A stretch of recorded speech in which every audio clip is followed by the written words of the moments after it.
الاتحاد ما يحتاج هذه القسوة يا نصر. النصر بعد 8 مباريات ما فاز فيها جاك إلين جدة وسدد الفاتورة. للأمانة الاتحاد يعيش في دوامة قاسية وصعب انه يطلع منها. النصر اليوم اكتسح الاتحاد بنتيجة قاسية بكل معنى الكلمة، نتيجة كارثية، وأداء اللاعبين عليه علامة تعجب كبيرة جدا. قبل أن نتعمق يا حبيب قلبي، لا أوصيك بالصلاة على سيد البشر حبيبنا محمد، اللهم صل وسلم عليه وزيد وبارك. نجيب النصر وصل لقيمة فنية عالية جدا في الملعب، وبالذات في الثلث الهجومي، وبالتحديد بربط خط الوسط مع الثلث الهجومي. كاسترو نزل الملعب بنفس الأفكار، الاستحواذ على الكرة أكبر وقت ممكن، والبناء من الخلف. للأمانة النصر عنده كمية حلول جبارة، وقادر يستغل الفرص ويسجل. تخيل معي يا حبيب قلبي 8 تسديدات على حارس مرمى الاتحاد، وسجل منها 5 أهداف، وهنا يبين لك الحلول الجبارة اللي يمتلكها لاعبين النصر، وقادرين يسجلون في أي وقت وفي أي مكان. صحيح النصر عنده مشاكل دفاعية وأخطاء كثيرة، لكن دائما الفوز ما يخليك تركز على الأخطاء الدفاعية اللي عند لاعبين النصر. وحمد الله قدر يستغل هذه الأخطاء وقدر يسجل الهدف الأول، وشوفنا كيف قدر يسحب فوفانا وعلي الجامي ويحط الكرة في الجول. وهنا يبين لك ان وقفة لاعبين الاتحاد او مدافعين الاتحاد كانت سيئة، وحمد الله للأمانة لاعب كبير وقدر يسجل. للأمانة حمد الله هو الوحيد اللي كان يلعب بروح. وبعدها خطأ كارثي من بنزيما اللي إلى الآن مو قادر يقدم إضافة للاتحاد. خطأ يبين لك التشتت الذهني اللي وصل له بنزيما في الملعب، وقدر يستغل كريستيانو ركلة الجزاء ويسجلها. للأمانة الدونو بهذا العمر مدرسة لابد من لاعبين العالم أن يتعلمون منه. عنده كمية شغف وروح داخل الملعب، ولا يرضى إلا أنه يكون في أفضل حالة فنية داخل الملعب.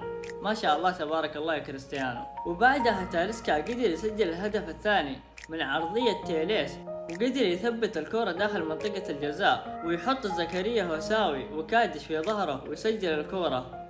صحيح حمد الله قدر يجيب التعادل، لكن اللي شاف بداية الشوط الثاني والرتم البطيء اللي دخل فيه لاعبين النصر، تشعر ان لاعبين النصر دخلوا الشوط الثاني عشان يكسرون الرتم ويستحوذون على الكرة الين يقدر يسجل وينهي المباراة. وشفنا كيف حمد الله خرب هذا الامر وقدر يسجل هدف التعادل. وبعدها شفنا لاعبين النصر كيف سرعوا الرتم وقدروا يكتسحون الاتحاد في الشوط الثاني. صحيح المباراة كانت جزئيات وفيها تحولات كثيرة، ولكن بعد الطرد اللي تعرض له فابينيو تغيرت المباراة بشكل كبير جدا، وشفنا كيف النصر كان يستغل المساحات اللي كان يتركها لاعبين الاتحاد في الخلف، وقدر يسجل الرابع والخامس وينهي المباراة.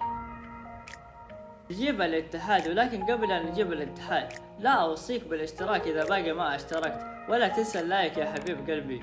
نجيب الاتحاد للأمانة دخل في دوامة صعب إنه يطلع منها. صحيح الاتحاد قدر يقدم مباراة جيدة نوعا ما، لكن للأمانة الاتحاد يلعب بدون روح.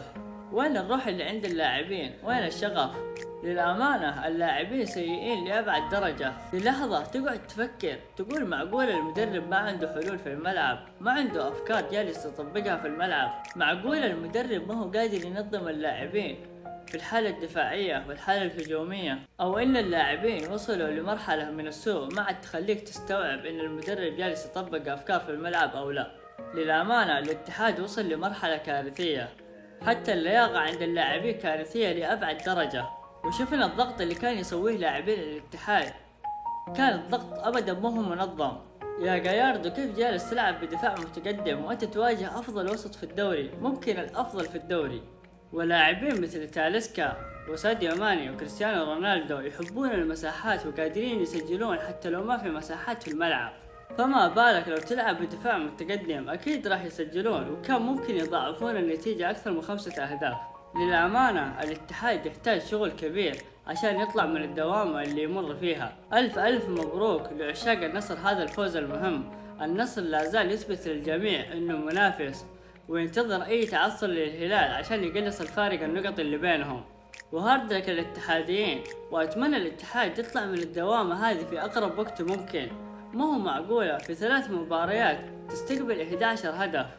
وختاما يا حبيب قلبي لا اوصيك باللايك والاشتراك ليوصل لأكبر عدد ممكن.